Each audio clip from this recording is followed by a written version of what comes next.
Elle est peut-être l'une des personnes les plus critiquées dans le milieu du basketball congolais. Sa gestion au niveau de la Ligue Pro Bakin dans les coulisses est remise en cause chaque jour qui passe. De 2018 à 2022, 4 ans passés à la tête de la Ligue provinciale de basketball de Kinshasa. Quel bilan pouvait-il faire de sa gestion? C'est cette question qui mérite d'être poser la réponse ou les réponses dans cette émission. On va aussi revenir sur les préparatifs des Léopards seniors, messieurs et dames de la République démocratique du Congo pour la compétition Africa Cup qui va se jouer au mois de décembre au Caire, la capitale égyptienne. Le préparatif dans la tanière des fauves congolais, comment ça se passe? Parce qu'il est le point focal des 3x3 en République démocratique du Congo. Mesdames et messieurs, nous recevons pour vous aujourd'hui le président sortant de la Ligue provinciale du basketball de Kinshasa, le président Trésor Nganga, que je dis bonjour. Bonjour. Bienvenue, président. Merci. La santé, ça va? Super bien. Ok, comme à l'accoutumée, cette émission, j'ai la co-présente avec Prince Likoulia Bacha. Prince, bonjour et bienvenue. Bonjour Daniel, merci aussi et merci à tous les téléspectateurs. À toutes et à tous, c'est parti pour ces moments des sports sur les antennes de votre chaîne.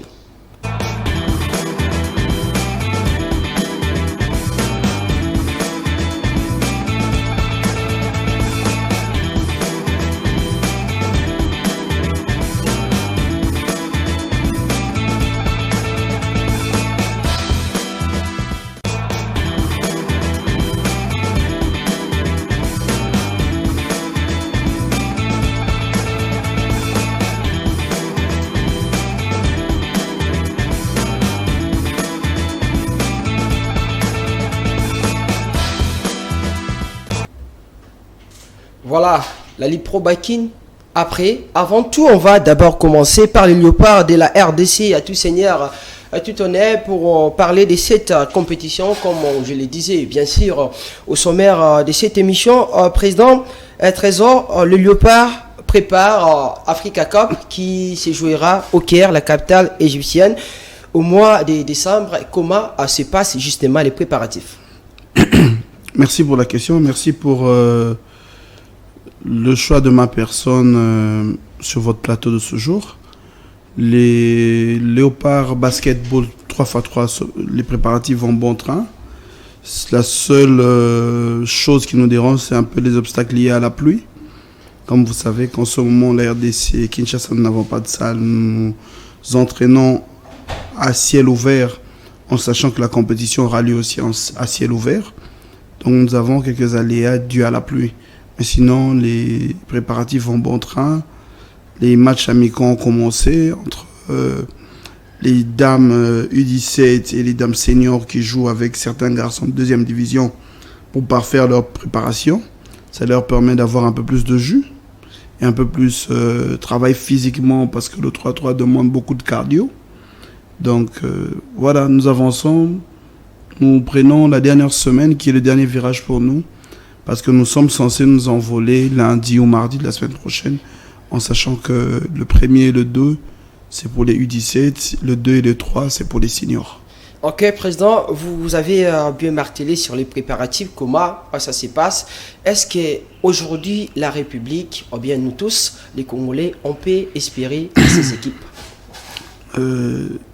Espérer, je ne dirais pas espérer, être convaincu que nous ferons un bon résultat.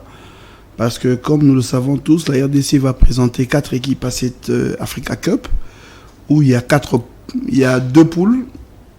En 2 jours, les athlètes vont livrer 6 matchs. C'est 6 matchs difficiles, pour lesquels on a pris conscience et nous avons commencé à travailler. Nous avons beaucoup travaillé, nous donnons beaucoup de jus. La préparation avec le coach français, monsieur 3x3 français, monsieur Richard Billon, a permis d'apporter un plus non seulement aux athlètes ainsi qu'aux coachs par rapport aux techniques, par rapport aux nouvelles stratégies mises en place par la Fédération française. C'est une plus-value pour nous énorme. Et d'autant plus que cette compétition Africa Cup 2022 a des gros enjeux. Les champions en titre seront directement qualifiés pour la Coupe du Monde de l'année prochaine, notamment l'année 2023. Et évidemment, ça nous donne un pas La qualification au Mondial 2023 nous donne un pas, je dirais 40% sur les qualifications des JO 2024 à Paris.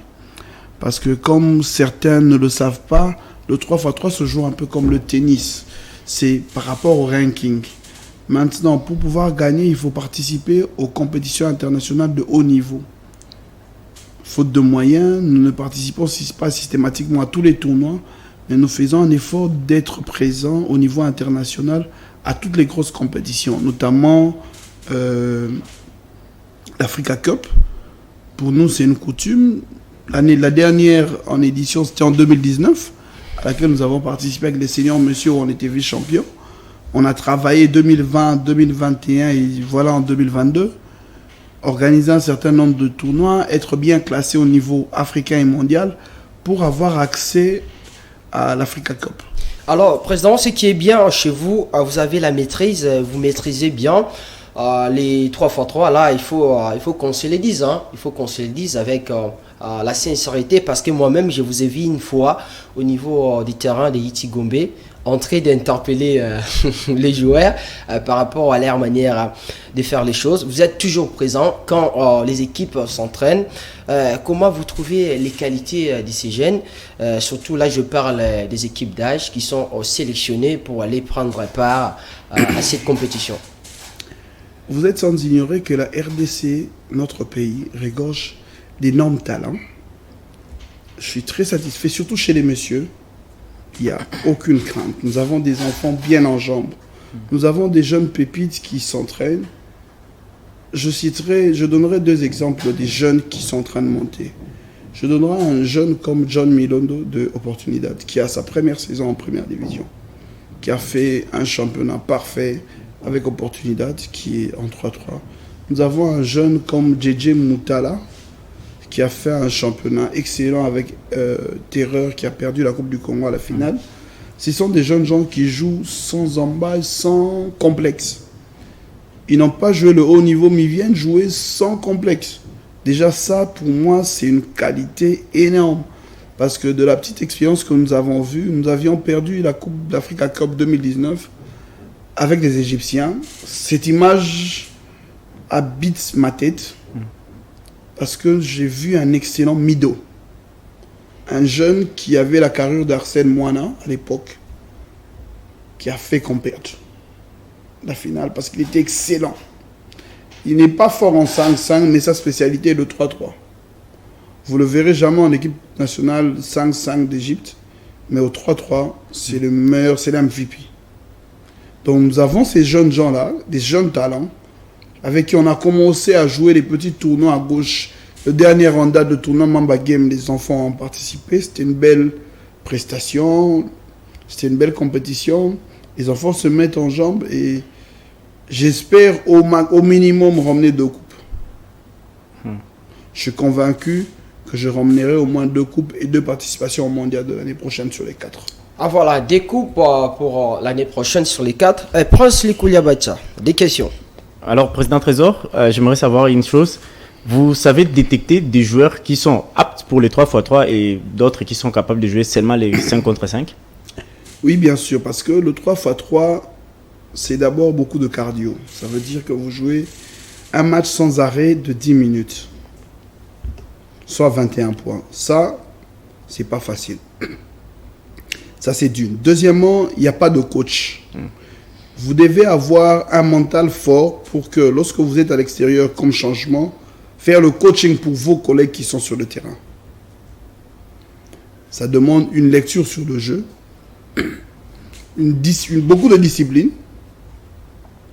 Et ceux que nous retenons au 3-3 doivent avoir un bon maniement de ballon. Parce que vous êtes appelé, sans pressing tout terrain, vous êtes appelé à jouer, aller vers l'anneau en 12 secondes. Contrairement au 5-5 où c'est 24 secondes, le 3-3 c'est 12 secondes d'attaque. Donc ça demande une certaine rapidité, une certaine assiduité. Ça demande une adresse au tir. Nous avions perdu des compétitions parce que nous avions des joueurs qui n'étaient pas adroits au lancer franc. Donc ça, ce sont des conséquences immédiates. À Lomé, nous avions perdu à l'époque, en 2018, où les filles étaient vice-champions avec Ginette, Marlène Gobeleza, Mbia, je ne sais plus quelle était la quatrième de la team. Nous avions une très belle adresse. À l'époque, Marlène était très adroite au tir à 3 points. Là, j'ai vu encore à la Coupe du Congo, c'était une belle prestation pour elle. En finale, on espère que l'adresse va continuer. Et c'était important. Donc c'est sur base de ce que vous voyez que vous déterminez les présélections ou la sélection finale en fait. Ce n'est pas moi en tant que point focal qui détermine, ce sont les coachs. Nous avons un collège de coachs. Chaque team a un coach. Sur les U17, nous avons un superviseur qui est le coach Pierrot Ilunga. Sur les seniors, nous avons un superviseur qui est le directeur technique national Simplice Chibango. Donc nous avons un collège de coachs avec qui nous discutons, nous échangeons sur le choix des joueurs et les options. Et les sélections, c'est seulement les joueurs de Kinshasa, où il y a des joueurs, peut-être des provinces que vous ne voyez pas, où vous n'avez pas d'idée? La Coupe du Congo nous a permis de détecter des pépites. Mais faute de moyens impartis et de timing, nous n'avons pas été en mesure de faire appel. Pour le U17, par exemple, nous avions détecté des pépites. Mais comme vous le savez, nous vivons une certaine égide ici, où certains athlètes sont appelés à aller à l'extérieur. Il y a un jeune comme William. William Chimanga. De Foucache. Oui. Très bon. Il y a eu deux pivots au sein de Mazembe qui apparemment sont en train de préparer leur voyage. Ok. Je suis désolé, mais ce sont des pépites. La Coupe du Congo nous a permis d'avoir quelques éléments et espérons avoir les qualifications lors de cette Africa Cup. 2023 sera une année de beaucoup de boulot.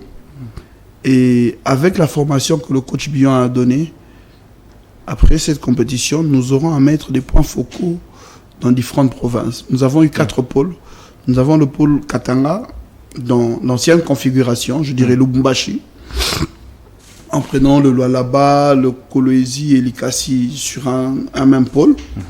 Il y a un deuxième pôle qui sera le pôle Matadi, où il y a la coach Odette qui était là, qui va aussi travailler. Et il y a le pôle de Kananga, de Mbujimai, où il y a un coach aussi qui a participé. Donc nous avons comme ça 4 pôles. Et maintenant, du côté Bukavu-Goma, il y a le coach Élysée de Chaux-Sport qui a participé aussi. Donc, nous aurons des poules comme ça. Nous travaillerons en relais avec les coachs pour essayer de booster non seulement la pratique du 3-3, le ranking congolais. Parce que plus on va jouer, plus on va gagner des points. À ça, d'ailleurs, revient l'idée de jouer une interclasse ou interscolaire de 3-3 dans les écoles pour ramener un peu plus de points pour le Congo et espérer les JO 2024. Alors, Président, on va d'ailleurs tout à l'heure suivre un élément, reportage concernant la formation des coachs.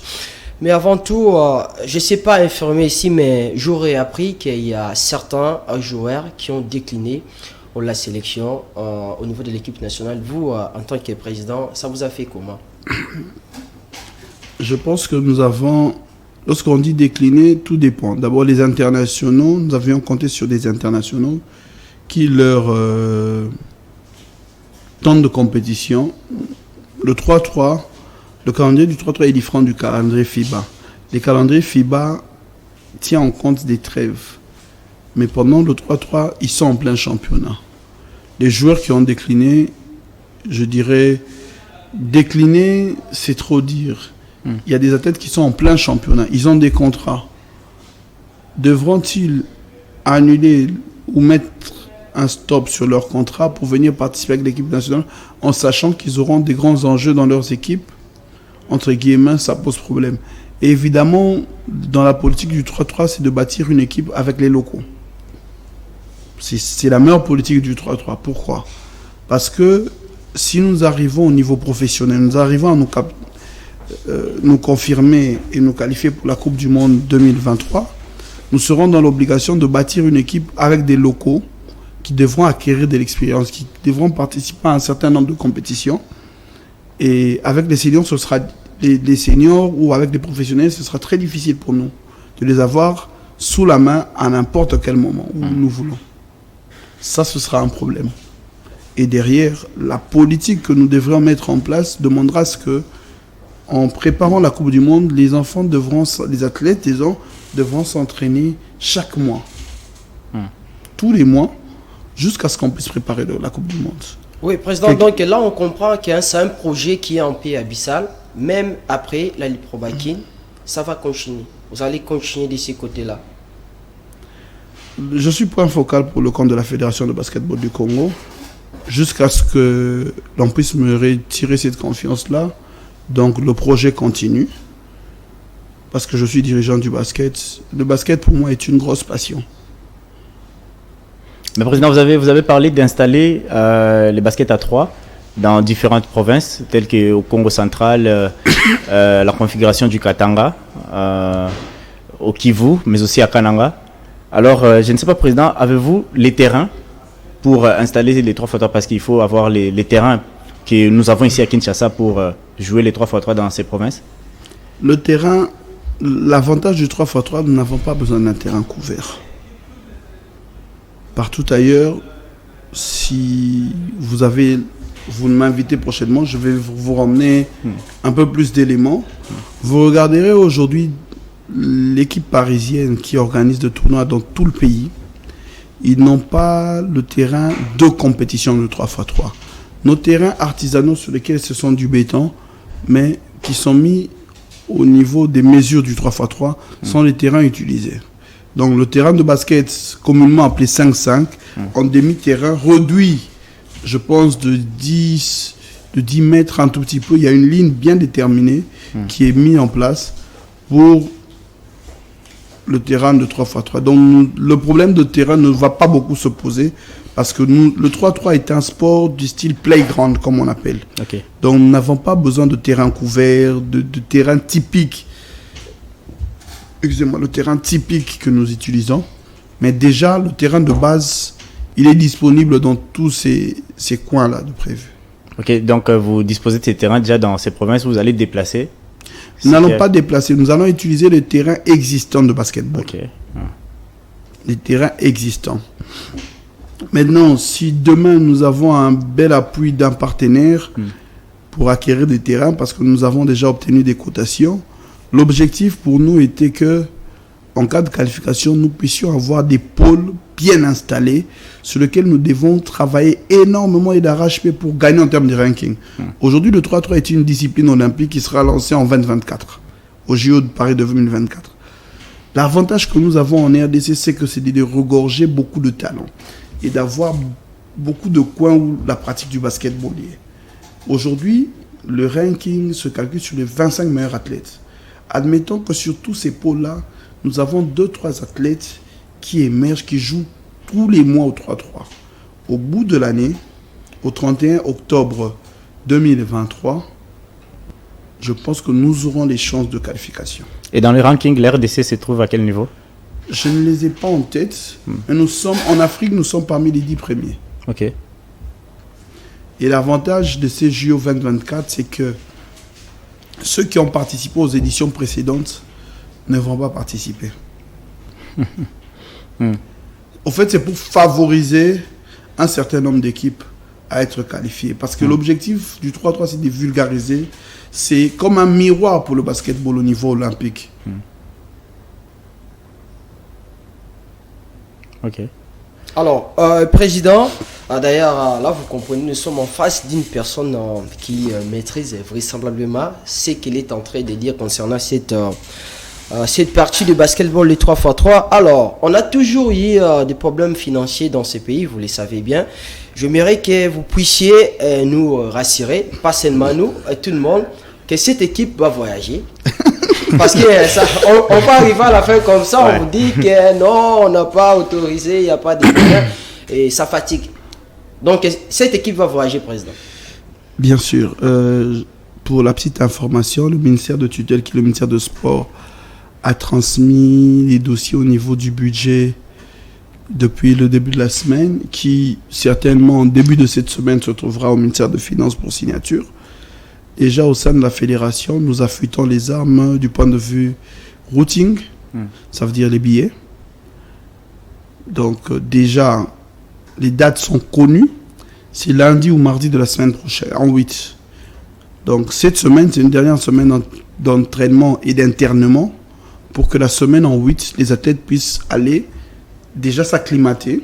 Parce que l'Égypte n'a pas le même climat que nous. Il y a des moments où il fait très chaud. Il semblerait qu'il fait très chaud parce que le 3-3 ne se joue pas en salle. On joue à ciel ouvert. Donc les athlètes sont dans l'obligation de s'acclimater. Vous imaginez que nous sommes dans les pays désertiques. Il fait très chaud. Donc les athlètes ont l'obligation de prendre la température 1 ou 2 jours pour prendre la température du pays. Président, vous êtes sûr de vos athlètes aussi, c'est la même chose au niveau de vos entraîneurs? Bien sûr, parce que ces entraîneurs ont suivi une formation. Aujourd'hui, vous constaterez, la France est championne du monde dans toutes les versions, chez les seniors, chez les U17, du côté féminin. Parce qu'ils ont énormément travaillé. Et l'une des personnes qui a travaillé pour cela, c'est M. Richard Billon, qui a passé une semaine de formation avec nos coachs. Il a pu recycler. Aujourd'hui, on ne peut pas attendre un résultat s'il n'y a pas de formation. Et sans aller vite en besogne, M. Richard Billon fera partie de la campagne égyptienne avec la team RDC. Okay. Voilà, ouais, c'est donc c'est secret de polichinelle que vous avez. Donc M. Richard Billon fera partie de la team et en cas de qualification pour le mondial, il va travailler avec nous pour préparer la Coupe du Monde 2023. Voilà, pour rendre utile à l'agréable, Prince, je reviens à vous, gardez la question. On va d'abord suivre ce qui a été cette formation de la FIBA qui a été donnée au coach congolais. On revient pour continuer avec cette émission. Ils sont déterminés à représenter valablement le pays à la 2e édition de l'Africa Cup de basketball 3 contre 3, prévue du 30 novembre au 4 décembre 2022 au Caire en Égypte. Les équipes nationales congolaises, seniors et U17 de la spécialité dans les 2 versions se préparent à Kinshasa pour affronter cette épreuve qui apportera certes à ces jeunes une familiarité avec cette discipline qui rivalise actuellement avec le basket à 5. Profitant de la présence à Kinshasa de l'ancien sélectionneur national de l'équipe de France de basketball 3 contre 3, Richard Billon met à profit son expertise, question de perfectionner et apporter des nouvelles techniques à ces jeunes léopards et au cadre technique des 4 ligues à l'instar du Congo central, le Grand Katanga, Mbuji-Mayi et Kinshasa. Moi, l'idée, c'est de leur apporter toute mon expérience de plus de 10 années de compétition internationale avec la France. Voilà. Et je veux transmettre mon savoir et donc permettre à tous les entraîneurs ensuite de pouvoir entraîner les joueurs et les faire progresser pour qu'ils puissent performer dans les compétitions internationales. Je connais le potentiel humain qu'il y a ici et maintenant il faut juste de la structuration, améliorer effectivement les infrastructures, tout ça c'est très important, mais je vous dis, il y a tout pour réussir pour l'avenir. L'avenir est radieux pour le 3-3 congolais si les moyens évidemment sont conséquents. À en croire le point focal du basket à 3 en RDC, les challenges est celui de favoriser une progression des pratiquants et des cadres techniques. Nous avons la grâce d'avoir monsieur 3x3 de la Fédération française de basketball qui est monsieur Richard Billon que nous remercions. Nous profitons de son talent, de son savoir-faire pour pousser encore nos enfants parce que cette compétition est différente des précédentes. Celle-ci est qualificative pour la Coupe du Monde 2023 de 3x3 dans les 4 versions. Pour nous, c'est un très grand challenge. À la Coupe du Congo de l'année précédente, nous avions remis des ballons au président de ligue, d'où maintenant ils ont de la matière, ils pourront nous permettre de monter en ranking. À partir du 31 octobre de cette année, la course aux Jeux Olympiques 2024 est lancée. À cet effet, les athlètes expriment leur détermination à aller jusqu'au bout dans cette compétition et reconnaissent tout de même que la présence de cet expert français est d'un apport considérable. Ça se déroule vraiment très bien et vu qu'on a les coachs de la France, le coach Richard, et ça se déroule vraiment à merveille. L'objectif c'est d'atteindre la finale et remporter la finale, être champion. Donc tout ce qu'on a besoin. Nous demandons au gouvernement de nous appuyer, nous soutenir, de façon à ce que nous puissions aller jouer et nous allons donner le meilleur de nous-mêmes, nous ferons la fierté de notre pays. Étant qualificative à la prochaine Coupe du Monde de la spécialité, Les Léopards mettent un bouchée double dans l'optique de terminer sur le podium à cette Africa Cup pour monter en ranking afin d'être éligible aux épreuves qualificatives au JO de Paris 2024. Il y a forcément une équipe qui enchaînera 2 matchs de suite. Voilà, c'était là les reportages de nos confrères des B1 Télévision. Président, on a suivi bien sûr cet élément concernant les 3x3 dont vous avez vous-même assisté comme à l'accoutumée. Est-ce que pensez-vous que cette formation a quand même ajouté quelque chose par rapport au savoir-faire de nos coachs? Bien sûr, ce qui est très important pour moi et pour la Fédération de basketball du Congo, il y a certains coachs qui ne connaissaient rien du 3x3. C'était des coachs traditionnels du 5-5, mais qui ne connaissaient rien du 3-3. Ils ont appris tout ce qui est réglementation. Ils ont pratiqué. C'était 2 volets. C'était en avant-midi, c'était une formation théorique. Et en après-midi, c'était la pratique. Et cette pratique a été faite directement sur notre équipe nationale. C'était une très bonne chose. Ça, c'est d'une. Deuxièmement, ça a permis aux coachs aujourd'hui d'être certifiés 3-3. Maintenant, ils devront suivre les certifications en ligne du 3x3 parce que le 3x3, il y a une panoplie de certifications en ligne qui est disponible sur la plateforme de FIBA. D'où la satisfaction de la fédération d'avoir 15 coachs de certifiés. Alors, Président, justement, vous parlez des 15 coachs. C'est une question qui nous taraude les esprits chaque jour qui passe. Quels étaient les critères mis en place pour sélectionner? Parce qu'à Kinshasa, par exemple, on n'a pas seulement 15 coachs d'une manière particulière, d'une manière générale à travers la République. Pourquoi les 15? Voilà. Je pense que une meilleure formation doit se faire dans les bonnes conditions. Ce n'est pas le nombre de coachs qui compte, mais c'est la qualité de la formation dont nous attendons.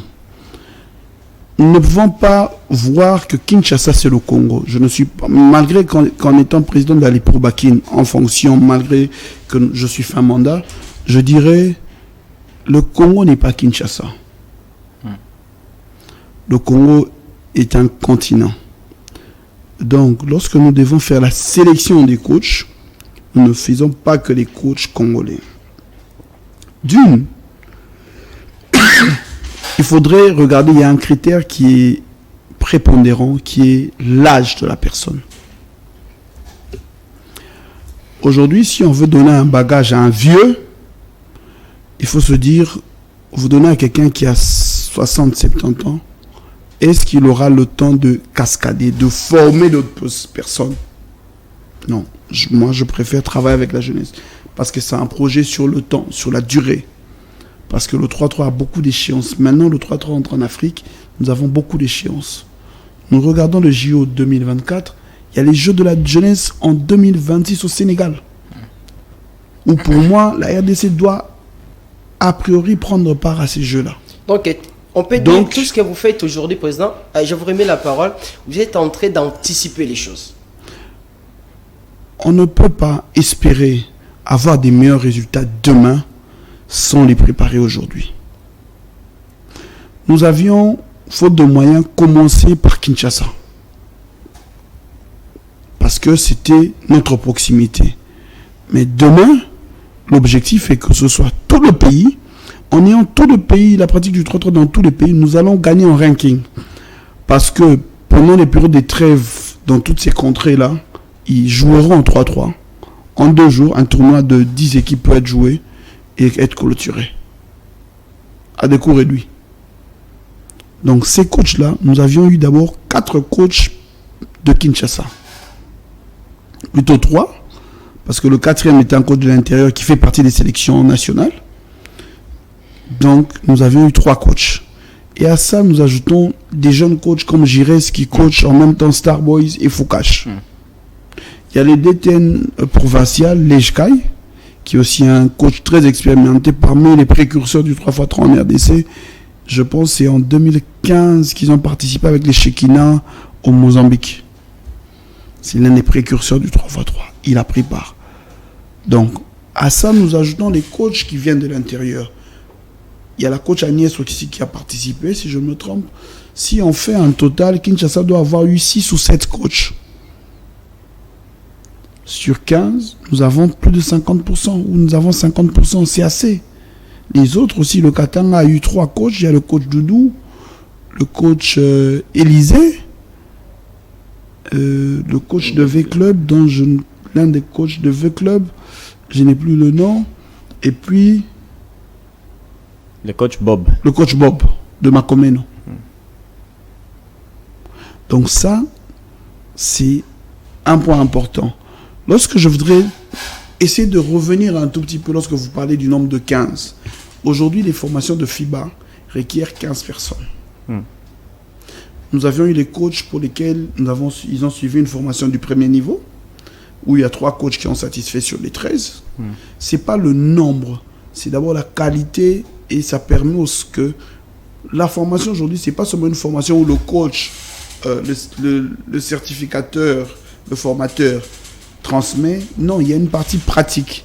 Si nous avons 30 personnes, la pratique est difficile. FIBA, aujourd'hui, dans les réglementations, limite à 15.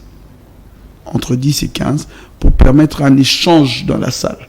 Aujourd'hui, une salle bien dans les conditions pour 30 coachs, je ne les vois pas. Donc là, vous êtes en train de dire les choix des 15, ce n'était pas venu de la fédération, mais directement de la FIBA. C'est un nombre réglementaire. C'est un nombre réglementaire. C'est parce que vous n'avez pas l'élément de la salle, peut-être dans les prochaines éditions. Dans la salle, les 15, chacun avait son banc. C'était quand même dans les bonnes conditions. Ça permettait d'avoir un échange direct entre le formateur et les participants. Si nous sommes à 30 dans une pièce, le contexte est difficile d'avoir une formation de qualité. Bon, ça méritait des explications. Merci d'abord, Président, parce que dans les coulisses, Prince Tchissé, il y avait des murmures, des gens qui disaient, voilà, ils ont choisi l'air petit parce qu'ils sont proches. On avait l'obligation de vous poser cette question pour il fallait aussi donner savoir des une chose, informations importantes. Parmi les coachs qui ont été formés, s'il y a eu des dames formées. La certification du 3-3, oui. Il y a la coach Agnès, il y a la coach Odette. Ok. Dans la précédente formation de niveau 1, il y avait des coachs, mais qui malheureusement n'ont pas satisfait, n'ont pas réussi. Ok. Donc, lorsqu'ils ont suivi sur les 13 qui ont suivi la formation FIBA, il y a 3 qui ont satisfait. Il y a le coach Bouboul, qui est à l'académie de Nugent. Oui. Il y a le coach Kao, qui est en même temps le coach U17 chez les messieurs. Il y a le coach Placide. Ok. The One Team. The One Team. Okay. Donc, aujourd'hui, lorsqu'on dit on choisit sur base de quoi? On choisit sur base d'un critérium. Il y a un critère que la direction technique nationale seule connaît. Okay. Mais moi, je pense qu'il faudrait par contre, au lieu de critiquer, se rapprocher d'eux pour connaître les critériums, connaître ce qu'il faudrait faire. Il y a certains aujourd'hui qui demandent de participer, mais qui coachent des centres, des académies qui ne prennent pas part au championnat. Ça aussi, c'est un problème. Il faudrait que ce que tu reçois comme background, comme bagage, que tu ailles transmettre. Et pour nous, comment juger ta transmission? C'est que ton équipe doit prendre part au championnat. C'est des prérequis. Il y a des coachs qui sont coachs sur Internet, mais dans la pratique, dans les championnats, on ne les voit pas. Donc ça, c'est vraiment quelque chose. Nous devons travailler sur les chocs des idées au lieu que ce soit juste la critique. Donc les coachs les coachs qui n'ont pas participé ou qui n'ont pas eu encore la chance de participer, qui doivent persévérer. Bien sûr. Aujourd'hui, je dirais, c'est un jeune. Il vient de suivre une formation. La précédente formation, il y a le coach Yellow qui a suivi la formation, qui malheureusement n'a pas satisfait. Okay. Il a suivi la formation. Il y a le coach Payton qui est un jeune coach. Il y a plusieurs coachs qui ont suivi. Il y a le coach... je regarderai, comme je suis en train de regarder, j'ai vu maman Nicole qui a suivi la formation FIBA. C'est pas le fait de ne pas réussir, ça ne veut pas dire qu'ils ne sont pas coachs, ça veut dire qu'ils n'ont pas satisfait au test.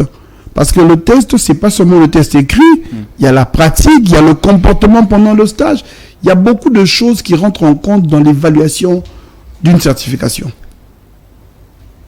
Alors, c'est fini avec les léopards, la formation des coachs. Je pense que vous avez suivi les explications claires du président Trésor, parce que dans les coulisses, par rapport au dire des gens, voilà, des choses comme ça. L'explication est là. Si vous n'avez pas compris, vous pouvez approcher la direction technique pour avoir des informations concernant cette formation. On va laisser, comme je le disais, l'équipe nationale. Mais Daniel, je ne vous prends pas la parole quand même. Ouais. On devrait poser au président quelques questions, comme il est point focal, par rapport aux différents tournois, compétitions que la RDC a déjà participé. Nous avons l'Africa Cup, nous avons aussi les Salamatu Maïga. Si on peut avoir un bilan d'ensemble, la RDC, combien de fois champion d'Afrique, combien de fois remporté les tournois Salamatu Maïga, et chez les dames tout comme chez les messieurs, si on peut avoir un petit détail par rapport à cela. Merci pour cette question. C'est important de connaître quelle est à ce jour notre position par rapport aux différentes compétitions auxquelles nous prenons part. Moi, je dirais le bilan est très satisfaisant, en sachant que nous avons, pour le moment, je pense 8 ou 7 participations. Nous ne passons pas une compétition sans sortir avec une médaille. Je vais repartir sur l'historique. À l'époque de l'EJK, ils étaient vice-champions. Ils avaient une 3e place au Mozambique. Lorsque j'ai pris les rênes de point focal en 2018, il y avait les éliminatoires du Madagascar pour l'Africa Cup. Nous étions 3e avec une équipe novice où nous avions raté de justesse le podium parce que le premier match avait été perdu parce que nous ne maîtrisions pas totalement le règlement. Je me rappelle encore à l'époque, les athlètes me racontaient, me disaient, président, nous sommes allés lors d'un panier, nous sortions pour faire la remise. Et là, on a perdu des points, on a perdu. Après ça, nous avons fait Lomé. Nous étions vice-champions avec les Ginettes. La même année, nous avions fait le Salamatu Maïga, notre première participation. Nous étions vice-champions chez les dames et champions chez les messieurs. Après Lomé, c'est l'année 2019. L'année 2019, nous avons joué l'Africa Cup à Lomé encore. Vice-champion chez les dames, chez les messieurs, on a terminé 4e. Ça, c'est l'année 2018, s'il vous plaît. En 2019, il y a eu l'Africa Cup au Rwanda. Les U18 étaient 5 ou 6e, si je ne me trompe. Et chez les messieurs, on a été vice-champion. En année 2020, non, 2021 ou 2020 2021. 2021, nous avons organisé le Salamatu. En 2020, vous avez reçu les gens des drills, je crois. Nous avons organisé le tournoi drills où nos athlètes ont gagné les 2 trophées. Madame la pluie a gâché la fête. Elle n'a pas été totale. Oui. En 2021, nous avons organisé le Salamatu où nous avons gagné chez les messieurs. Et chez les dames, on était 3e ou 4e. Ce qui revient à dire qu'à chaque participation de la RDC, sur les 2 versions, nous revenons avec au moins une médaille. Qui est un bilan favorable pour nous, en sachant que c'est une discipline qui demande des gros moyens, qui demande beaucoup de participation aux tournois internationaux, qui se joue systématiquement tous les mois. En jouant à ces tournois, vous gagnez en termes de points, vous gagnez en termes de maturité de jeu. Ça, c'est une chose. Je dirais, pour t'aider à comprendre, pour aider tout le monde à comprendre le sens du planning de bâtir une équipe avec les locaux, c'est que les locaux, nous les avons à disposition à tout moment. Qu'un joueur qui a un contrat professionnel mensuel, vous lui demandez d'arrêter son championnat pour venir servir ou s'entraîner pour le drapeau, ou peut-être le paiement ne se fera pas le même mois.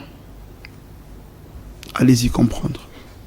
Donc, les locaux, les avons à disposition, nous allons bâtir.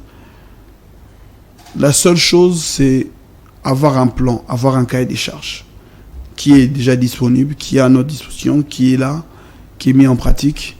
Nous espérons aller loin avec le 3x3. Certains me demanderont pourquoi tu t'es retiré après un mandat à la Ligue. Ça fait partie de mes plans d'action pour le futur. Alors Daniel, 2 questions encore pour le président. En Afrique de l'Est, des différents points focaux ont organisé un tournoi qui a réuni le Rwanda, l'Ouganda, le Kenya, je pense aussi le Burundi, pourquoi pas la Tanzanie. C'était un tournoi purement Afrique de l'Est. Pourquoi pas organiser aussi un tournoi qui concerne que l'Afrique centrale, c'est-à-dire la RDC, le Congo-Brazzaville, la Centrafrique, Guinée, je sais pas, Gabon. Et une autre question, peut-être c'est entre parenthèses, apparemment il y a une rivalité entre le Mali et la RDC côté masculin, ce qui concerne les Salamatu Maïga. Merci pour ta question. Je vais commencer par la deuxième et clôturer par la première. Commencer par la troisième et clôturer par la deuxième, parce que la deuxième a un développement un peu plus important. Je dirais ceci, c'est pas une rivalité, le Mali est un grand pays de basketball 3-3. Vous avez vu le stade malien obtenir sa qualification hier pour le ball. Ils étaient 3e. Ça veut dire qu'ils sont au grand rendez-vous. Ça, c'est un. Deuxièmement, le Mali a des grands centres de formation. J'ai personnellement assisté au Mali en 2018. Les supporters, c'était des jeunes de 15 ans, 13 ans, 12 ans même, je peux dire. Les supporters de l'équipe malienne. Ils ont des très grands centres au Mali. Si vous avez eu à recevoir le coach Pierrot ou prochainement vous le recevez, il va vous dire, il est parti en formation du mini-basket au Mali. Il vous dira combien le Mali est fort. Aujourd'hui, le Mali, chaque année, participe à toutes les compétitions internationales des jeunes. Des U16, des U18. Ils sont même des champions olympiques. Ils jouent la Coupe du Monde. Les filles aujourd'hui qui font la compétition senior de Mali, qui ont fait la Coupe du Monde, je pense, sont les U18 que nous avons rencontrés en 2018. Il y a 4 ans. Vous voyez comment chemine la formation au niveau du Mali? Le Mali, en basketball d'âge, ils sont très forts. En RDC, nous sommes en train de commencer. Nous avons commencé, lorsque j'étais à l'Ubakin Est comme premier vice-président, j'ai pris le rêne, je pense, 2 ans, parce que mon président, paix à son âme, était décédé, le président Berry Sefou. Nous avons implémenté le championnat cadet. Aujourd'hui, il y a le championnat cadet, il y a le junior qui se joue à Kinshasa. Mais si ce championnat-là peut se jouer partout dans la République, je pense que dans les années à venir, je ne dirais pas immédiatement 2023, 2024, nous serons en mesure de participer au championnat d'âge. Il y a 4 ans, en 2018 exactement, l'RDC a participé avec le coach Charlie et Kipper à la Coupe d'Afrique des U18 au Rwanda, je pense. Nous étions 5e. Donc ça veut dire qu'en termes de talent, 16, 17, 18 ans, la RDC a des talents. Le Mali, c'est la même chose. D'où, c'est une rivalité directe des pays qui ont les talents, qui regorgent des talents. Le Salamatu, pour la petite histoire, c'est une ancienne basketteuse malienne. Le Mali a un challenge, c'est de rester avec les coupes.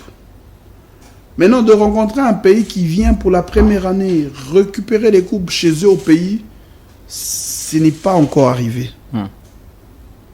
Jusqu'en 2018, lorsque nous avons raflé la coupe chez les messieurs, ce n'était pas arrivé. Pour eux, c'était un exploit. Nous ayons battu chez les dames. Le ministre malien disait, parce que c'était une double confrontation, les 2 finales, c'était le Mali contre la RDC, chez les messieurs comme chez les dames. À l'époque, nous avons les Ketia en 2018 comme I18 et les Kaba, que nous voyons aujourd'hui qui sont des de Ketia, Kaba, Tania. Devenu senior. Devenu senior. Ketia, Kaba de CNSS, Tania, et je pense il y avait Minga ou je sais plus, il y a la 87, j'ai plus le nom en tête. Aujourd'hui, elles sont devenues des seniors. C'est elles aujourd'hui qui font notre équipe senior de 3x3.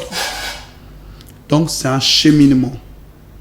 Et pour eux, c'est un challenge d'avoir un pays qui difficilement a commencé le 3x3, venir compétir en double confrontation de finale, pour eux, c'était une explication compliquée. On a perdu chez les dames, mais on a remporté chez les messieurs. Encore, c'était des grosses stratégies du coach. Le coach Charlie avait une très bonne stratégie qui nous a permis de remporter la finale. Ça, c'est une stratégie de maître que nous avons eu avec le coach Charlie. Et on a remporté la finale. Et c'est comme ça qu'en 2021, ils nous ont autorisé d'organiser le Salamatou. Ok. Pour eux, c'était l'occasion de venir récupérer des coupes. Mais malheureusement, nous l'avons gardé encore. Maintenant, lorsque nous allons sur cette compétition régionale, c'est en planning. Je pense que c'est déjà en train d'être boutiqué au niveau de la zone, pour lequel le président de la zone est en train de travailler. Nous sommes en train de discuter aussi. L'objectif, c'est de faire qualifier au maximum les pays de la zone ou les pays africains au JO et de remonter le niveau. Malheureusement, vous constaterez que au sein de notre zone, la seule équipe qui prend part aux compétitions internationales de 3x3, c'est la RDC. Ok. C'est ça la c'est ça la réalité. Notre fédération est en train de travailler dessus, qui fait que la RDC systématiquement chaque année est qualifiée. Donc la seule fédération en termes de Pour le 3x3 moment, qui est qualifiée en Afrique centrale. en Afrique centrale, c'est la RDC. Donc, vous constaterez qu'il y a le Gabon, des pays qui pratiquent un tout petit peu le Gabon. Il y a la République centrafricaine. Le Congo-Brazza est en suspension. Le basket ne se pratique même plus. Le Cameroun, presque pas. Ils sont plus sur le 5. Je dirais le Tchad, un tout petit peu, où on n'entend même pas. Donc, on peut dire aujourd'hui, si on veut parler du 3x3 au sein de la zone, il y a 3 pays. Il y a le Congo RDC, le Gabon peut-être un tout petit peu, et la République centrafricaine. Par contre, moi, ma réflexion en tant que responsable 3x3 en RDC, pour le compte de la fédération, nous sommes en train de réfléchir pour nous permettre les préparations pour l'année 2023 en cas de qualification, c'est d'organiser ce genre de tournoi, mais de l'étendre. De pouvoir inviter des pays comme le Bénin, le Kenya. Ce sont des pays qui pratiquent énormément le 3x3, qui dans notre plateforme des points focaux et des coordinateurs, nous voyons comment il y a le Mozambique, il y a le Zimbabwe, il y a le Botswana, ces pays-là pour participer. Encore, nous aurons le même problème, les athlètes. Les professionnels ne seront pas disponibles parce que le 3x3, ce n'est pas des périodes de trêve. D'où l'importance de bâtir cette équipe sur les locaux ou sur certains qui sont sur les pays frontaliers. Par exemple, chez les seniors, nous avons l'appel comme poste 4-5 de Dani Saïdi, Di Carmelo, comme pivot. Oui, donc, cette contrainte-là, c'est prévu. Alors, on va quitter, on va laisser l'équipe nationale. La Ligue Pro Bakin, nous y sommes. Président Trésor, 4 ans passés à la tête de la Ligue provinciale de basketball de Kinshasa. Êtes-vous satisfait de votre bilan aujourd'hui? Pas totalement, parce que le bilan n'est pas totalement ce que je voulais. Comme on dit, l'homme propose, Dieu dispose. Il y a des achievements, des choses que nous avons bien fait, et il y a des choses qui n'ont pas été parfaites. Notamment, le plus gros problème que nous avons vécu à Kinshasa, c'est un problème d'infrastructure. Kinshasa est la capitale, mais Kinshasa n'a pas de terrain. Il y a un gros problème de politique sportive aujourd'hui dans le pays. Nous ne pouvons pas comprendre qu'un pays comme la RDC n'a pas de palais de sport. Encore, nous espérons, nous croisons les doigts, que toutes ces infrastructures qui sont lancées pour les Jeux de la francophonie arrivent bon train, malgré qu'il peut y avoir de report ou d'annulation. Mais notre prière est que ces infrastructures puissent arriver à la fin. Ça permettra à ceux qui viendront d'avoir de l'infrastructure. Parce qu'aujourd'hui, on ne peut pas se dire bâtir une grosse équipe nationale sans infrastructure. Nous jouons à ciel ouvert. Lorsqu'il y a pluie, le match s'arrête. Pendant que dans les autres pays, lorsque nous allons, vous avez suivi le ball se joue dans une salle fermée. Ça veut dire que le joueur qui tire à ciel ouvert, lorsqu'il vient dans une salle, doit s'adapter. Les conditions climatiques ne sont pas les mêmes. Il y a plusieurs facteurs. Le tartan. Vous regarderez, le stadium de Martyr avait un bon tartan, mais ça s'est détérioré. Tout toutes ces conditions-là n'ont pas permis que nous atteignions nos objectifs. Mais là où je suis fier, c'est que nous avons la Ligue qui a joué le plus grand nombre de matchs. Okay. Malgré le Covid, la Ligue provinciale de Kinshasa s'est battue à ce que le championnat puisse se jouer, même dans différentes formules qui a fait le tollé, mais nous avons joué.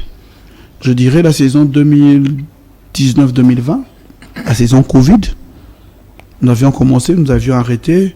La fédération nous avait demandé de continuer le championnat sous une formule. Il y a eu un tollé. Il y a des clubs qui n'étaient pas contents. Mais la RDC, par le truchement de Kinshasa, a pratiqué le basketball. Nous étions, je peux dire, la seule ligue qui a joué cette année-là le basket. Le championnat ne s'est joué cette année-là qu'à Kinshasa. En sachant que Kinshasa est une vitrine pour le basketball congolais. Pour moi, c'est un bilan satisfaisant. Aujourd'hui, nous avons perdu la coupe chez les messieurs avec Fait Club, mais je suis satisfait du résultat. Ces 4 années de mandat, nous avons perdu 2 coupes. La première année, la deuxième année, nous avons gagné une coupe. La troisième année, nous avons gagné les 2 coupes. La quatrième année, nous avons perdu une coupe. Sur les 4 années, j'ai eu 3 coupes. 3 éditions, 3 coupes. Oui, Président Trésor, vous arrivez à la tête de la Ligue Pro Bakin en 2018. Qu'est-ce que vous avez amené des niveaux qui n'existaient pas auparavant dans la façon ou bien dans l'organisation de ces championnats? Aujourd'hui, d'abord, le respect de la documentation. C'est quelque chose de très important. Je ne critiquerai pas ceux qui sont passés, mais aujourd'hui, il n'y a pas eu de parti pris dans notre gestion. Il n'y a pas de favoritisme d'un club ou d'un autre. Mais on vous a toujours accusé d'être proche de certains clubs. Je suis président de la Ligue de basket de Kinshasa. Si vous dites être proche de certains clubs, ceux qui me connaissent mon histoire savent que je viens de Bissona-Bisson. Si Bissona-Bisson en 2016 ou 2017 est descendu en 2e division, à l'époque, j'étais vice-président. C'est moi qui ai pris cette décision à l'entente Est de faire descendre Bissona-Bisson en 2e division. Aujourd'hui, si Onatra n'a pas pris part à la précédente édition de la Coupe du Congo, c'est parce que j'ai mis en avant les textes, les règlements. Mais c'est pas ce que les gens disent que si Terrer a gagné la Coupe parce que le président Trésor, il était proche des Terrer. C'était déjà la coopération avant même les championnats. C'est ce qui a fait que la Ligue puisse profiter de cette occasion pour directement sacrer la formation des Terrer. Comme c'est marrant. Je dirais une chose. Nous avons tenu une réunion. Si le secrétaire de notre est sincère, il dira clairement qu'il a été suspendu à cause d'avoir dérangé une réunion de la Ligue Pro Bakin de l'avant-playoff. Ah bon? Oui. Le secrétaire de SCTP a été suspendu à cause de ça. Avant de commencer le playoff, nous avons organisé une réunion avec les sociétaires pour organiser les playoffs. Qu'avons-nous fait? Nous avions dit clairement que celui qui fait un désordre se verra infliger un forfait. Même si nous laissons le match pour des raisons sécuritaires continuer à se dérouler, parce qu'il ne faut pas oublier que nous sommes sécuritairement responsables de tous ceux qui viennent assister à ce match de basketball. Nous sommes les responsables. Si aujourd'hui dans le stadium il y a mort d'homme, les premiers responsables c'est le président Trésor. Ce n'est pas SCTP. La personne qui sera convoquée à la police, au parquet, c'est le président de la Ligue. Ce n'est pas quelqu'un d'autre. Donc ça déjà, c'est un point très important qu'on doit savoir. Lorsqu'on quitte à ça, il dérange la réunion. Et pourquoi il dérange la réunion? C'est parce que Madame Souzy de Foucache, la présidente de Foucache, avait posé la question sur les précédents désordres de SCTP. Nous sommes sans ignorer que pendant le championnat, la confrontation Foucache-SCTP, il y a eu des supporters de SCTP qui sont rentrés dans le stadium. Oui. Vous constaterez que nous avons délocalisé le match de du cercle Onatra pour aller à l'Alliance, c'est à cause de ce genre d'actes. Donc, quel intérêt j'ai sur Terre ou sur SCTP? Parce que ce sont tous mes clubs. Je suis papa, je suis l'église au milieu du village. Mais on dit qui aime bien, châtie bien. Je ne peux accepter d'être encadré de la jeunesse, mais dans le désordre.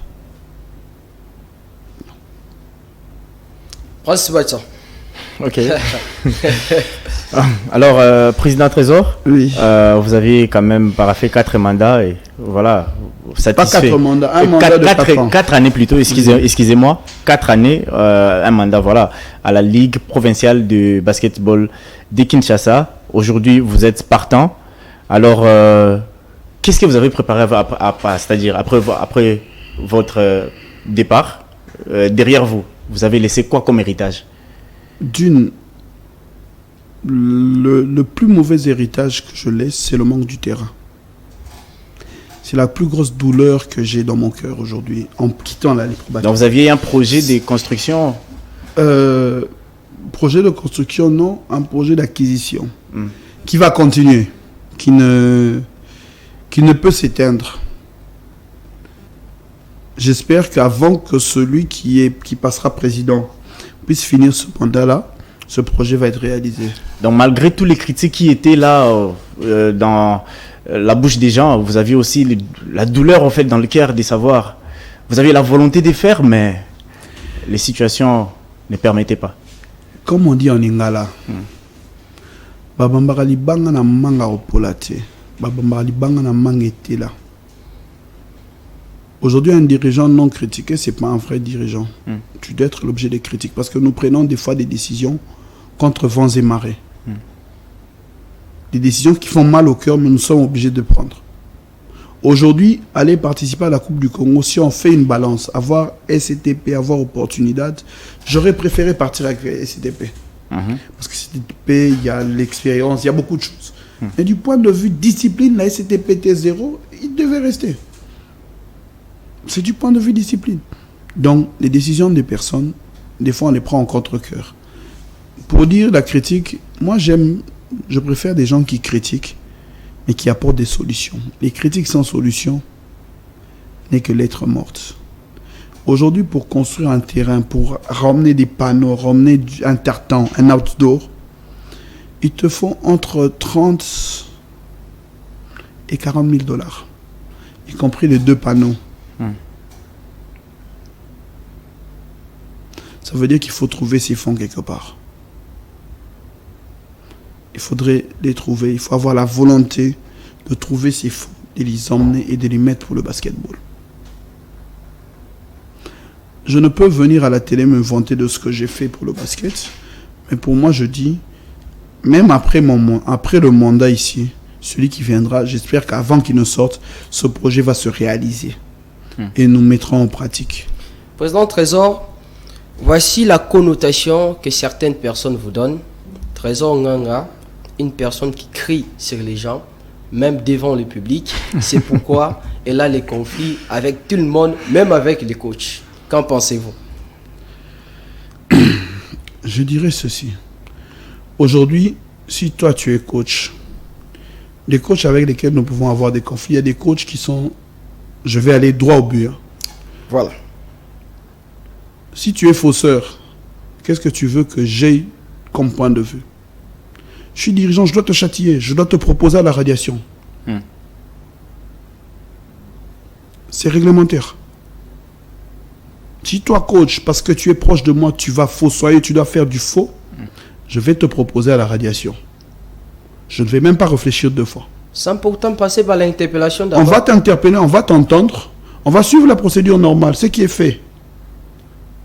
On va t'entendre, on va établir les faits, et puis on va te sanctionner. Aujourd'hui, nous avons une Bible. Notre Bible, c'est les règlements généraux des sports, qui déterminent quelles sont les sanctions de chacune des actes posés. Chaque acte posé a une conséquence dans nos textes. C'est clair. Aujourd'hui, moi, je suis dirigeant, je suis président. Si je lève la main sur un athlète, d'accord, j'ai le double de la sanction qui est prévue. Parce que je suis dirigeant. Je vais revenir en arrière. Lorsque j'étais président d'entente, il y a un coach qui a levé une main sur un athlète. Ça lui a valu 12 mois de suspension parce que le coach avait une double casquette. Il était coach et en même temps secrétaire d'une équipe. La sanction est doublée. Mais aujourd'hui, ce coach ne peut plus faire ça. Parce qu'il a déjà été sanctionné. Il sait que si je refais ça, taper sur un athlète de l'équipe adverse, j'aurai une sanction. Il va même exhorter ses amis en disant « Ah, ce monsieur-là, si vous faites ça avec lui, ça ne va pas passer. » Au moins, il y a une discipline qui règne.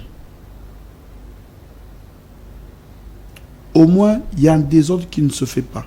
Aujourd'hui, prenons un exemple de SCTP. Est-ce que SCTP, les saisons à venir, peuvent venir encore faire un désordre sur le terrain? Vous imaginez ça? Peut-être pas. Pourquoi? Parce qu'il y a eu sanction. Voilà. Des fois, en ayant le fouet, parce qu'on est père, on est mal aimé. Pour moi, c'est la seule définition. Donc vous assumez. J'assume. En tant que dirigeant, tous les actes posés par mon comité, c'est pas seulement les coachs. Il y a même des dirigeants aujourd'hui qui ne m'aiment pas. Qui sur les réseaux sociaux m'insultent. Je les assume parce que je suis président de la Ligue. Ah, vous êtes vous-même au courant de tout ça? Je suis au courant. Ok. Je suis au courant. Je suis dirigeant. Je suis dirigeant, je suis au courant. Je dois assumer toutes les actions, toutes les décisions prises par mon comité. Je dois les assumer et je dois en répondre. Si aujourd'hui mon comité prend une mauvaise décision et que la fédération doit faire appel, comme ça a été le cas, je crois, pour la décision de SCTP, j'ai assumé. Voilà, Prince. Alors, une dernière question. Président Trésor, vous partez, mais voilà, je vous ai posé la question de savoir quel héritage qui vous avez laissé. Alors, aujourd'hui, vous continuez avec, en tant que point focal en RDC, mais est-ce que vous serez peut-être président d'une équipe? Acheter une équipe, voilà, où vous avez l'idée d'avoir une académie, l'idée de créer une équipe. Une équipe qui vous appartient, voilà. Pourquoi pas revenir du côté de Nabiso? Ouais, pourquoi pas aussi aller soutenir Nabiso, qui a évolué au niveau de Lebakin Est cette saison, la saison dernière plutôt, oui. Être président de la Ligue ne m'a pas interdit de soutenir beaucoup de clubs. J'ai soutenu plusieurs clubs. Et dans les années précédentes, j'ai même soutenu des clubs de l'intérieur du pays. Ok. Oui, oui. Donc, en étant dirigeant, nous enlevons un sentiment d'appartenance, d'appartenir à un seul club. C'est ce que j'ai enlevé dans ma vie. Je n'appartiens plus à un seul club. J'appartiens à tout le monde parce que je suis dirigeant pour tout le monde. Parce que lorsque nous faisons des dons, des maillots, des choses comme ça, nous ne faisons pas seulement aux nôtres, nous faisons même aux autres. Le mandat est fini. Nous préparons les élections pour les autres. L'organisation des élections pour les autres. Évidemment, il y a la fédération pour laquelle je suis tenté. Ah, tenté. Mais pour lequel... Président, s'il vous plaît, vous avez dit quelque chose là d'important. Laissez-moi finir. Laissez-moi arriver à la fin. Il y a la fédération pour laquelle je suis tenté. Malgré que je suis déjà, je dirais, membre effectif de la fédération par ma fonction de point focal. Okay. Je prends part à certaines réunions du bureau fédéral par ma fonction de point focal et de président de Ligue mère de Kinshasa. D'où j'ai les ambitions au sein de la fédération, des ambitions qui sont à la base, c'était de secrétaire général, qui par certaines orientations sont en train de me pousser à autre chose. Donc nous sommes encore en plein moment d'analyse, mais ce qui est vrai, je serai candidat à la fédération. Pas candidat président, mais candidat dans le bureau fédéral. Je ne quitterai pas le monde du basket, à moins que ce soit que je puisse échouer aux élections. Voilà, président, on va chuter avec l'émission, mais on ne peut pas chuter comme ça sans pourtant parler sur le basketball féminin au niveau de Kinshasa. Depuis un moment, certaines personnes pensent que le basketball féminin quinois a perdu son niveau actuel parce que ça nous reste que CNSS. Il y a des équipes déjà en voie de disparition comme Arc-en-Ciel. Et vous, qu'en pensez-vous par rapport à ça? Je vais dire deux choses. D'une, le pays, la politique sportive pose problème. Ça, c'est clair. Si nous avions un championnat meilleur, bien soutenu, ça aurait permis au basketball de femmes, même des jeunes, de ne pas disparaître. Je vais revenir en arrière, peut-être il y a 8 ou 10 ans. Sprite, qui fait partie de Bralima, sponsorisait le basketball. Je vais revenir il y a peut-être 20 ans ou 15 ans, ou peut-être à l'époque de Mobutu. Il y avait BAT qui sponsorisait le basketball, qui faisait que nos équipes étaient au top. Aujourd'hui, il y a un problème financier. Il faudrait tenir les cordes, le taureau par les cornes. Aujourd'hui, le problème, c'est purement un problème d'abord financier. Parce que les dames, c'est les finances. Les garçons peuvent se sacrifier. Les dames ont un certain nombre de choses pour lesquelles il faut prendre en charge. Il faudrait répondre à un certain nombre de préoccupations. Un problème financier. C'est la clé. Les clubs qui disparaissent, aujourd'hui, Arc-en-Ciel est l'un des grands clubs du pays. Mais qui dépend d'une seule personne, qui est M. David Matongolo. C'est la poche de quelqu'un. Ça veut dire qu'il a une famille, il a une vie. Derrière, si ses finances connaissent un souci au niveau familial, ça a un impact direct sur le championnat. Ça veut dire qu'Arc-en-Ciel sera dépourvu de moyens financiers. Et le club ne va plus être au même niveau. C'est une triste réalité. Nous avons connu des tourbillons. Regarde, qui est censé monter en première division. Moi, je dirais la solution à ça, en attendant que demain, notre Parlement puisse voter une loi de finances, une loi de financement de sport ou une loi sur la réduction des taxes pour les sociétés qui sponsorisent ou qui font du mécénat dans le sport, c'est l'auto-prise en charge. Aujourd'hui, on a beau critiquer, il faudrait se mettre au four et au moulin. Aujourd'hui, si nous voyons le niveau de Foucache, c'est l'auto-prise en charge. Parce qu'il y a un amoureux du football, du basketball, qui a mis les moyens. C'est comme ça que le club a raté la compétition. Qui a raté le ball. Il attendait l'argent du gouvernement. Non. On a dit ici qu'on a saboté parce que c'était pas l'équipe de Kinshasa, voilà comme ça. Laissez-moi épingler ce point. J'ai fait partie de la réunion pendant la Coupe du Congo où le président de la fédération disait au président de ligue que vos clubs, celui qui sera champion, doit se préparer financièrement dans 10 jours à aller jouer le ball. J'ai fait partie de cette réunion-là. Immédiatement après, j'ai réuni mes clubs qui étaient bien placés pour dire, messieurs, voilà, mes clubs étaient prêts. On doit se regarder dans les yeux et dire, avoir un sens de vérité, avoir un sens de dirigeant. Ça veut dire que lorsque c'est pas bon, il faut avoir le courage de dire que c'est pas bon. Dire que nous n'avons pas les moyens d'y aller. Si l'État ne nous accompagne pas, nous ne pourrons pas y aller. Il faut qu'on ait ce courage-là. Aujourd'hui, on aurait laissé, V-Club aurait dit clairement à la fédération qui n'était pas en mesure, peut-être que Foucache et Terreur pouvaient. On pouvait avoir une participation au ball.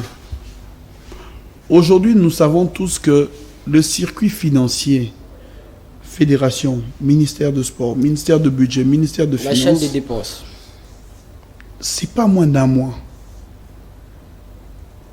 Donc pourquoi tenir ce langage, dire que c'est la fédération? La fédération peut avoir une part de responsabilité, mais il faudrait qu'on soit aussi en mesure de se dire que nous le savons avant la fin de la Coupe du Congo, que l'équipe championne devra trouver les moyens, mobiliser les moyens pour aller en compétition. C'est une réalité. C'est une réalité qui nous a été présentée noir sur blanc par le président de la fédération. Et nous avions même eu l'avantage d'avoir le président de la zone 4, le président Lufuma, sur le terrain, je me rappelle, c'était au terrain où, au stadium Joseph Kabila, je pense. Le président de la zone l'a dit clairement. Et le président de la fédération n'a pas mis de gants, il nous l'a dit. Il a directement retorqué au président de ligue pour dire voilà les conditions. Il fallait que nos frères aient le courage de dire nous ne sommes pas en mesure. La fédération pouvait se retourner vers les clubs financièrement au poids et financièrement forts. Parce que le règlement du ball, ce n'est pas le club qui est champion qui doit y participer, c'est le club qui a le moyen de représenter le pays. Ok. C'est clair. Voilà, Président, les deux dernières questions que j'ai. La première, vous avez martelé sur les financements du championnat quand on a parlé des basketball féminins. Est-ce que pensez-vous aujourd'hui, les sponsors, si aujourd'hui les sponsors ne viennent pas, ce n'est pas lié à l'organisation de ces championnats? Lorsque je dis un problème d'abord de terrain, un sponsor va chercher à ce qu'il y ait une visibilité. D'accord. Je vais revenir en arrière. Dans les années passées, on jouait à MK le soir, au stadium de Martyrs. Le stadium était éclairé. Aujourd'hui, d'abord, il y a une problématique de terrain. Quel est le terrain sur lequel va être pratiqué? Il y a des réflexions qui se font à gauche, à droite. Espérons que ce sera fini avant janvier ou d'ici janvier pour permettre la pratique du basketball. J'ai laissé un projet de construction de terrain à Salongo qui est en cours. On espère que ce terrain sera disponible d'ici la fin de l'année, peut-être pour accueillir le championnat aussi. Dernière question, Président. Pourquoi je n'ai pas fini de répondre. ok, finissez. Pour qu'un sponsor vienne, il faudrait qu'il y ait un répondant. Le répondant, c'est le public. Okay. Le public, le basketball a un sport aisé. Ces publics-là viennent après les heures de service. Il faudrait qu'on ait un terrain bien, qu'on ait de l'éclairage. Il y avait des matchs qui se terminaient à 22 heures. Encore, ces heures-là, il y a un autre problème qui rentre en compte, c'est le problème d'insécurité. Comment les gens qui ont suivi le match ce soir vont y aller. Donc, c'est une panoplie de problèmes. Mais derrière, la solution, c'est faciliter aux sociétés qui viennent accompagner le sport en RDC des réductions fiscales. Ça veut dire que quelqu'un qui met une société, je prendrai Robank, qui accompagne le basketball, obtenir des réductions fiscales de tout l'argent qu'il met dans le basketball. Ces facilités-là feront du bien à ces sociétés-là. Oui, Président. Pourquoi la Lipobakin n'a pas une page officielle?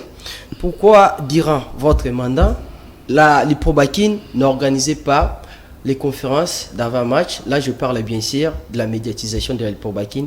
Et pourquoi la Lipobakin n'a pas même un site officiel? La Lipobakin a une page. A une page Facebook. La Lipobakin a une page Facebook. Merci, M. Bacha. Bon, ça fait partie des réformes que nous voulions apporter. Voilà. Mais ces réformes ont des petits blocages. Pour nous, l'idéal serait d'avoir que les ligues fassent partie d'un nom de domaine FEBACO. Parce qu'aujourd'hui, les équipes, les ligues font partie, par exemple, vous allez voir Orléans, @FF, Fédération Française de Basketball.com. Ça fait partie des réformes. Gardez votre souffle. Espérons que demain nous pourrons être membres au sein de la fédération. Ces réformes-là subiront d'actualisation. La page Facebook de la Ligue existe. Nous avons eu même par le truchement de presse à organiser des matchs en direct, des directs sur Facebook, avec les maigres moyens. Nous espérons que ces choses-là vont s'améliorer. Président, les conférences d'avant et d'après match? Les conférences, nous n'avons pas organisé, ça c'est vrai. Mais néanmoins, il y avait des interviews que Youth Basket organisait en partenariat avec la Ligue de basketball de Guinée. Et même, la Ligue avait une commission de presse.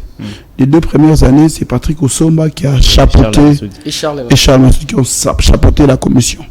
Donc, il y avait déjà un calendrier bien fixe qui allait dans le sens d'une meilleure communication pour le basketball congolais. Ouais. Et vous constaterez même que c'est à notre venue que le logo de l'Iprobakin a été créé. Voilà. Il y a même une charte graphique qui existe. François Bacha, on finit avec l'émission. Tu as des questions? Non, je pense que c'est tout. Le président a répondu à tout ce qu'il devrait répondre et je pense que c'est essentiel pour nourrir les internautes. Moi, je pense que ce qui concernerait beaucoup plus les présidents, c'est très personnel, surtout concernant les All-Star Games. Là, nous allons introduire notre demande chez les présidents. Voilà, question de voir comment contribuer aussi, voilà, au basketball, puisqu'on peut beau critiquer, mais la contribution, c'est plus mieux que critiquer, voilà, les pourquoi du All-Star Game. Et je pense que le président est au courant, mais nous donnerons beaucoup plus d'amples d'idées quand nous aurons à avoir une petite discussion ou entretien avec lui. Le All-Star Game, je suis de près tout ce que vous faites. Même le match que vous avez joué avec les coachs, je suis. Vous avez été battu par les coachs. Je pense que nous allons... Oui. C'est juste qu'en ce moment, nous sommes un peu focus sur l'équipe nationale qui nous demande des grands moyens. Oui. Parce que nous ne sommes pas certains que d'ici le départ, nous aurons les financements de l'État, donc nous sommes focus dessus. Mais après notre retour, nous allons intervenir pour que le All-Star Game soit une réussite. Et même, je t'ai même dit, nous sommes en train de réfléchir à un match de gala où on va mettre tout le monde autour d'une table. C'est une fin de mandat, c'est une grande fête pour nous. C'est pas une désolation, nous avons accompli ce que nous avons pu. Nous laissons la place aux autres. C'est d'organiser un match de gala, les dirigeants, les coachs, les arbitres. On va s'amuser autour du ballon pour vous montrer que ceux qui dirigent le basket ne sont pas seulement les amoureux, ce sont les anciens pratiquants du basket. Parce qu'aujourd'hui, il y a une dynamique qui se fonde peu à peu où les anciens du basket viennent comme candidats dirigeants. C'est une belle dynamique parce que ce sont les amoureux du panier. Ils ne viendront pas pour l'argent, mais pour l'amour de la balle au panier qu'on a tous joué. Voilà, merci beaucoup Président. Surtout c'était un honneur pour nous de vous recevoir dans cette émission.